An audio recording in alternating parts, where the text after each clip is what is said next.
What's up, you guys? Good morning, good evening, whatever applies to you. Hope you are staying safe. And today, since I finished off my story with pornographic addiction, today I'm gonna deliver a bit of a different video, which will ruffle some feathers, right? But my intentions here are all good, right? They are all positive. Here's what I'm saying when I say 5 reasons why porn is the worst addiction ever. Disclaimer: I'm not downplaying the detriment of other addictions that people may have, right? We all have different addictions. We all have different stories with our addictions. This is mostly me speaking out of my personal experience and the experiences of others that I've talked to, right? So this is not something that I'm saying just because I wanna be superior to everyone and say that I overcame the worst addiction that ever existed, right? This is me speaking out, like I said, about my personal experience as well as the experiences that I've heard from my friends and family, not family exactly, friends and the people I talk to about this, right? So here are our subtopics for the day. Like most videos, we have 5 subtopics to talk about today. Subtopic number 1, availability. Subtopic number 2, accessibility, which is slightly different from availability. When I describe the thing to you, you will understand that. And the third subtopic of the day is cultural normalization. It is sort of like it sounds, right? So fourth one, false equivalency. I almost met Mike Tyson there. And fifth one is false familiarity. I will describe each of these things, and when I do, you will get a better understanding of what I'm talking about. And again, I'm not downplaying the detriment of other addictions. I'm talking about my personal experience. And also, this is why pornography is such a hard thing to tackle, right? So when I describe all this, when I explain all this, you would understand what I'm talking about. So for the first subtopic of the day, we are moving to the first subtopic of the day, which is availability, right? Riddle me this. Do you know anything? Do you know any other type of addiction that is more readily available to you than pornography is? Because genuinely I can't think of one, right? Let's say I will take an example, right? In Sri Lanka, a Buddhist majority country, right? In Sri Lanka, one of the most widespread addictions is alcohol, right? Alcohol addiction is rather widespread in Sri Lanka. But here's a big but, because this is a Buddhist majority country, and since this is a Buddhist majority country, we have these full moon days that we celebrate, right? We sort of celebrate in here. Full moon days are called Poya days, and on Poya days, the bars and liquor stores and things like that are closed. So you can't legally sell them. Legally is the keyword here. We live in the third world basically. So legally is the keyword here. But anyway, in any case, you cannot legally sell alcohol in here on Poya days. Let's take another example, food addiction, right? With food addiction, you can pretty much order your food online and have it that way, and it is pretty convenient, it is pretty easy. But there's another big but. That doesn't come in seconds, right? You're gonna have to wait a couple of minutes, maybe 15, 20, maybe half an hour, if it is a big order and things like that. It varies quite a bit, but you're not gonna have it in seconds, right? So all in all, that availability is one thing makes pornography addiction really hard to tackle, because you're gonna have your phone, you're gonna have your phone in your hand much more frequently than you're gonna have a box of cigarette in your pocket or a bottle of alcohol or something like that, right? So that's what I mean by availability, right? So pornography is so widely available, and that leads me to the second subtopic of the day, which is accessibility. Accessibility is huge on this one as well as availability, right? So here's what I mean. Let's say you live in a poorest country, like one of the poorest countries in the world, right? And most of the poorest countries in the world, like this was so unnecessary. Most of the poorest countries in the world have internet connections to them, right? And people from those countries have smartphones. A lot of them do. I'm not saying the majority of them do, because I don't have any stats to back that up. But here's what I do know, right? So you might ask this. You might ask that the people from those countries can barely afford food, right? Barely afford to eat 3 square meals a day, and some of them might even eat one barely. So what would make me think that they can afford to watch porn, right? Here's what I do know. Like I said, here's something for you to think about. I've seen people on social media and on internet, especially social media, that are coming from all sorts of places in world, right? Like war-torn areas, highly inflated, like countries with corrupted governments, including Sri Lanka, and all sorts of that stuff, right? So let me play sort of an Uno reverse and ask you this: what guarantee do you have to suggest or to say that these people from these countries will never watch pornography, because they have everything they need to go down that route, right? They have everything they need. They have an internet connection. I don't know how strong it would be, but they have an internet connection, and they have a smartphone, things like that. They have everything they need to consume pornography, right?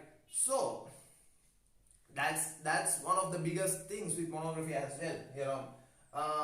Availability, accessibility, and that's why pornography is so tricky to tackle, because these things can be available across the board, right? And like I said in the previous subtopic, the availability of other substances are not as high as pornography would be. And also, I know some of these countries are rampant with other addictions, like substance addictions and things like that, but they are nowhere near as cheap and as available as pornography is, right? So get that in your head and think about this. I'm not saying that pornography is the worst addiction ever in any context, but this is me talking about my anecdotes, and some of these anecdotes are real strong ones. For instance, the anecdote I said, where I've seen a lot of people come from all sorts of different areas in world onto the social media. Most of you people, I'm pretty sure that most of you people have seen people from all sorts of countries in the world. So that is an anecdote. But as much of an anecdote as it is a really strong anecdote a lot of you can relate to. With that said, we are moving on to the third subtopic of the day, which is cultural normalization. And this is me speaking as someone who was born and raised in a real conservative Buddhist majority country, right? If there's any country that's as anti-porn as it can be, that would be a country full of conservative Buddhists, right? Or at least majority of conservative Buddhists. And sadly, like really sadly, pornography is something that is really normalized in Sri Lanka as well, right? I'm from Sri Lanka, and even in Sri Lanka, pornography is normalized, right? The people, especially younger generations, they pay no regards to the five precipitations and to the fact that watching pornography is actually a violation of the third precipitation of Buddhism. Like, these five precipitations are the things that make you a Buddhist, and these people are paying zero regards to that. It's just like these people are not paying any regards to the fact that eating meat is a violation of the first precipitation of Buddhism, right? Yeah, you can disagree, you can drop your arguments down in the comments. I don't care, and I will respond to that, but all those arguments are flawed, and I proved that over and over again in my history, and I will prove that one more time. But anyway, moving on with the topic, I'm not saying that the elderly generation and the parents are really, like, especially the middle-aged and older parents are really fans of pornography. And by that I mean a lot of the boys, like a good chunk of the boys, are just running the risk of getting kicked out of the house, or like being disowned basically by their families when they possess porn. Like, those people are strict.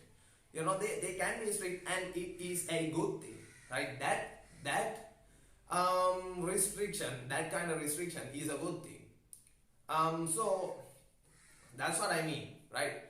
The elderly people, the parents and things like that, they are not really fond of pornography, but the younger generation is, and the younger generation is possessing pornography for a lot of the time. So that's where the cultural normalization comes from. And me blabbing on about that, my parents were like really supportive and amazing. So I was lucky that way. I was lucky they were supportive of my journey, and me coming out of my addiction. They were like real supportive, real sweet. So I'm grateful for that. But not a lot of people in these paths have that, right? Like, I have the best parents ever. You can disagree, you can debate me on that in the comments, and while you are at it, I will move on to the fourth subtopic of the day. While you just argue with me and like fight me in the comments just to be proven wrong. While you guys keep fighting me in the comment section below, like I said, just to be proven wrong, I'm going to talk about the force equivalency part, right? So here's the thing. People often think, especially the younger generation, often think that porn, masturbation and orgasm is a one-man show equivalency, like one-man show equivalent of like real actual sex, right? Real actual sex, let me tell you this. Real actual sex, if it's not all casual, is a beautiful natural thing, and I am not demonizing that whatsoever. But people making this equivalency is a huge problem, right? People make this equivalency. People are saying, porn, masturbation and orgasm, it's just it's just fun, and it's just a way of you releasing your sexual energy. No, it's much more than that. And there's a couple of clear distinctions that I can make, and in order to do that, I'm gonna have to, basically wipe this down and move on with my presentation. And when I reach to the fifth and final subtopic of the day, the subtopic will not be on the board, but I will be discussing that. But it would be, it would not be on the board. It would be just in here, in spirits, basically. So yeah, I'm gonna talk about those things. There are very precise distinctions that you can make to differ pornography and PMO, basically PMO, and the real actual sexuality. So after I erase what was on the board, I'm moving on to the first subtopic under the fourth subtopic, which is viewpoint difference. Right? Here's the thing: when you are watching pornography, excuse the sound in the background. When you are watching pornography, right? It's not you experiencing that. Real actual sexuality is something that you should experience yourself, right? When you are having real actual sexual intercourse, or whatever the case might be, there's an actual person, like another person, who is stimulating you sexually.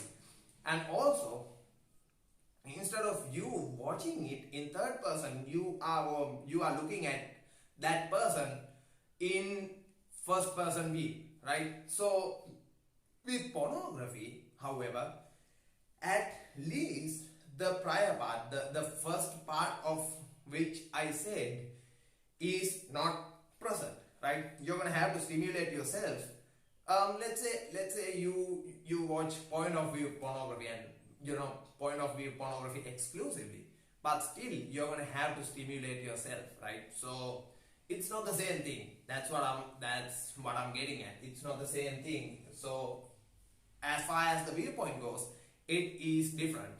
And the people who are trying to say pornography is basically like virtual sex, or whatever the case might be, like the people who are trying to draw some sort of a connection between pornography and actual sex are the same people who say that playing video games is bad because it promotes violence and it will make people kill other people. No, that's not the case, right? So that's what I'm saying, is that it is immature and downright stupid. And moving on to the second subtopic of the day, the second subtopic of the fourth subtopic of the day, which is hyperstimulation of sexual senses, right? By this, what I mean is that when you are watching pornography, right? When you are watching pornography and choking the chicken, basically, you are not being gentle with that. You are not being slow and smooth with that. You are not being gentle with that. You are gonna be vigorously choking it. Like basically like you are a drug dealer and your chicken is your chicken has freeloaded 3 times in a row from you, and you are trying to get the money back. That sort of scenario. So in any case, you are not being gentle with that, right? You are gonna be reaching to an it's an unrealistic pace, right? You are gonna be reaching to an unrealistic pace, to a point where your sexual partner will never ever reach, right? Your sexual partner will never ever reach to that pace. And when you are having, let's say, sexual intercourse, you yourself will not reach to that pace either. So what I'm saying is that once your brain is wired that way, you will have a really hard time adjusting to the real world sexuality, right? So that's what I mean by hyperstimulation of sexual senses, right? Once you are adjusted to that, you are not going to be able to tone down and really adjust to the natural sexuality, the realistic sexuality. So that's what I mean by hyperstimulation of sexual senses. Moving on to the third subtopic of the fourth subtopic of the day, which is absurd duration and unnatural poses and positions. Right? Here's the deal. People think, at least the people who are addicted to pornography think that sexuality is this long durable process. But here's the deal, right? These porn stars, these actors and actresses are taking copious amounts of drugs to keep that stimulation going for that long, right? They take drugs pre-shoot, they take drugs intra-shoot, and they take even drugs post-shoot to just get back to the groove and get on with the day, right? So these people are taking a lot of drugs. Plus, these people are getting paid in crisp $100 in bundles of crisp hundreds just to pretend and just to hide their pain and agony and just pretend they are having the time of their lives with these weird awkward positions that a sexually healthy woman would leave your ass for even considering trying those things on them. So that's the deal with the absurd duration and unnatural poses and positions, because a lot of these poses and positions do look cool. I'm not denying that, but they just look cool. Once you get to actually doing them, that's a whole different scenario. Most likely you are not gonna enjoy it yourself, let alone your sexual partner, right? And she's not gonna enjoy it. No way she is gonna enjoy that. If she is a sexually healthy woman, right? She's gonna leave your ass for that. So that's another clear distinctive difference between real actual sex and pornography. Then we are moving on to the fourth subtopic of the day, which is unrealistic amounts of constant novelty. Here's the deal, right? When you have a real life sexual partner, right? When you have a real life sexual partner, she has a different look. She had not a different look, a certain look and a certain aesthetic, right? She has a certain look and a certain aesthetic that comes along with a certain set of sexual desires, and she may or may not have body modifications. Either way is fine. If it floats your boat, it floats your boat, right? But what I'm saying is she either has body modifications or she doesn't have body modifications, right? You can't choose both. So with pornography, like that, in the real life, those are the limitations, those are the parameters we are talking about. And in pornography though, that's a different story. In these days, there's no limitations basically, right? You have endless amounts of different looks, you have endless amounts of different aesthetics, you have endless different amounts of categories, you have endless different amounts of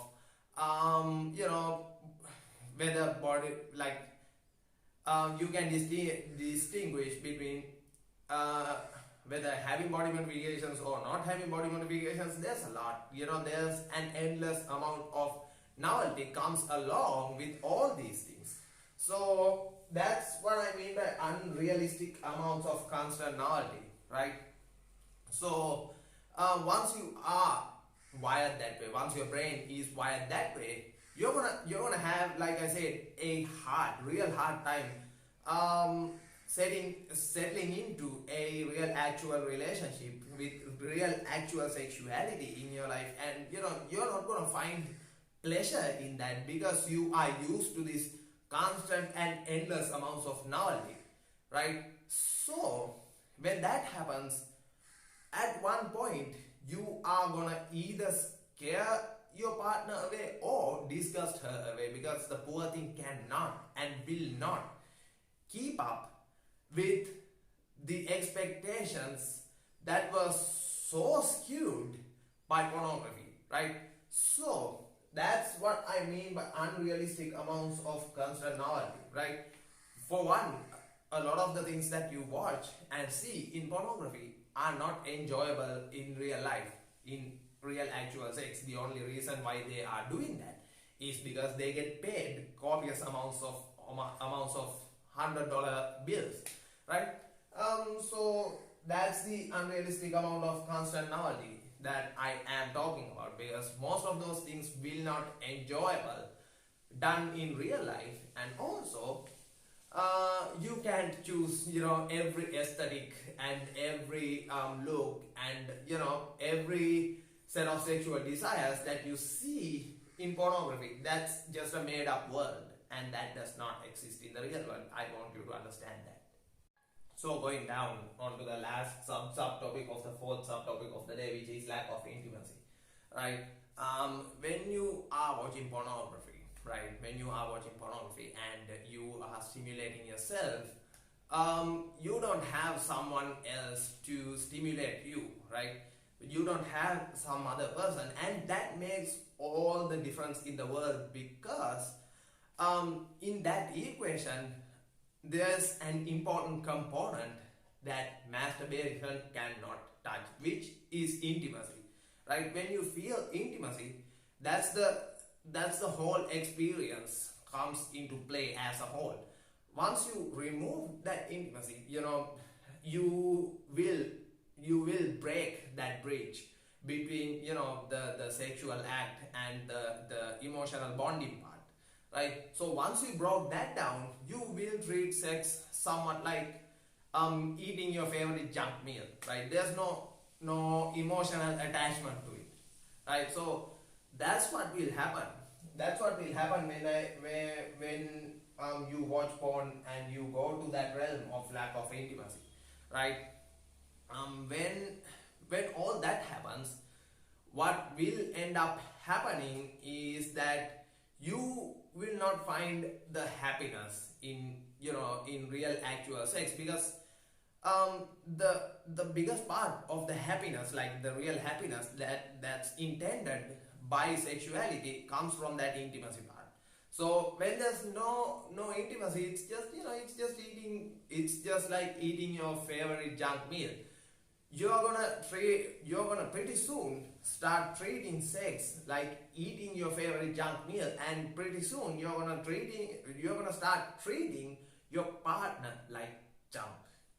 So these are sort of the subtopics that I wanna talk about to make you realize the clear distinctive differences between like actual sex and pornography, and show you guys how pornography is in no way, shape or form a equivalency of the actual natural sex, which is a beautiful process when done right. The fifth subtopic of the day, which is not in here, but if you remember that, it would be false intimacy. Now, this is not an accurate or that accurate topic or a subtopic of what I'm about to describe and explain to you. Right? It's not a clear and accurate depiction, but that's the best subtopic that I could think of, right? So here's what I mean. When you get high or get drunk or something like that, that's not something in your natural set of cravings, right? When you get high or drunk, that's not in your natural set of cravings. But however, sexuality is a very natural craving, right? So when you, like I mentioned in the previous subtopic, when you make that false connection between the two, false equivalency between the two, what ends up happening is that you are gonna feel like this is the nature, right? You're gonna feel like this is natural, and this is some sort of an anecdote, but I very heavily bridged that that feeling with the feeling of pornography with the actual real sex, right? So when I like when I removed pornography from my life, I felt like I removed sort of a natural thing, like a natural instinct kind of thing, instinctive thing, if that's a word. I hope it is. Um, Thing out of my life, right? So that's what I say when I say false intimacy, because there's no actual intimacy in that, but you are emotionally so connected with pornography instead of connecting with a real life partner, like a real life sexual partner, and that you are sort of, you have connected those two things and you made that false equivalency already, right? So that's the tricky bit in the under this subtopic, which is that you cannot feel the real intimacy by watching porn, which is a real emotional thing, but you feel like you feel it. You know what I mean? So that's the tricky bit under this fifth subtopic, which is false intimacy. That subtopic, by the way, the fifth subtopic was not false intimacy; it was false familiarity. My brain doesn't work properly these days, these days with dieting and things, and I haven't eaten for the day as of yet. So all in all, just that's just a brain fog thing. I will get through this in, hopefully, in a week we can have. Anyway, I wanna tell you another thing, right? I wanna mention one last thing before I close this video down, right? Let's make an analogy here, right? Let's make an analogy here and say that addictions are like sports, right? If addictions are like sports, and the bad traits of addictions are like sports, then pornography would be CrossFit, right? Because pornography has every single bad trait of an addiction that you can possibly think of, in order to make this like real hard, right? Real hard. Under that false familiarity thing, I can think of another addiction, which is like binge eating, which is something I struggle with personally, like really heavily as well. But binge eating is another addiction that I can think of when I say false familiarity, right? So that's the thing that I want to talk about today. So this is the whole video, and with all that being said, I'm gonna end the video right here. The whole YouTube deal: like, comment, subscribe, and share, things like that. That will help me out a lot. And also, as always, my social media links will be down below. If you want to reach out to me, you can use my social media links to reach out to me. And as always, I'm High Value Guy, and may the true legend bless you.